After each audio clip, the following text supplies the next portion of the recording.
नाम कमाने वाले, जिनकी कल जयंती थी, जिन्हें भगवान कहा जाता है, बिरसा मुंडा।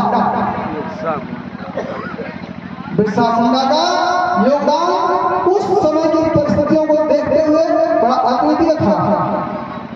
उन्होंने अपना जीवन कुर्बान कर दिया, मगर कभी देश से गद्दारी नहीं की।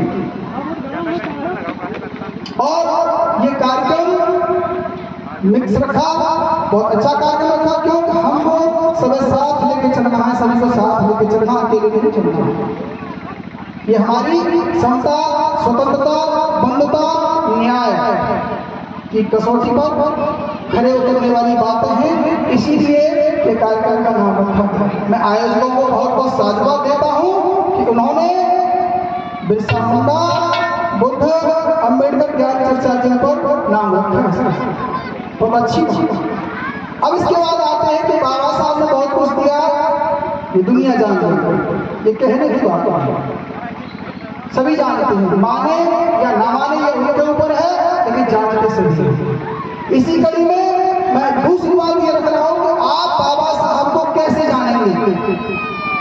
बाबा साहब को जानने का तरीका है कि आप पहले शिक्षित होइए, आप पहले पढ़िए।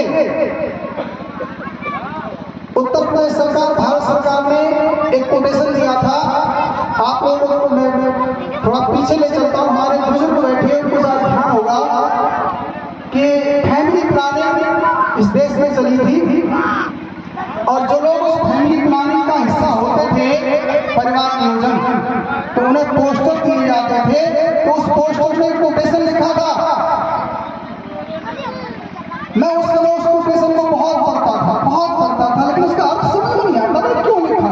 लेकिन आज जब जीवन में मैंने कदम रखा तो वो कोटेशन 100% प्रतीत हुआ ही है।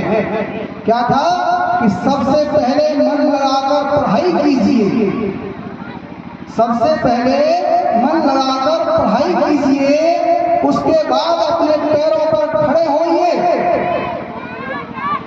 सबसे पहले मन लगाकर पढ़ाई कीजिए, उसके बाद अपने पैरों पर खड़े होइए, इसके बाद विवाह के बारे में सोचिए।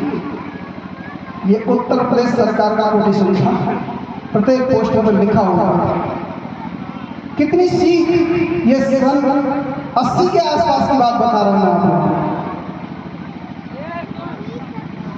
लेकिन हमने क्या किया, हमको करना कुछ और कुछ हो जाता है। अभी हाल ही की घटना एक 2 दिन पहले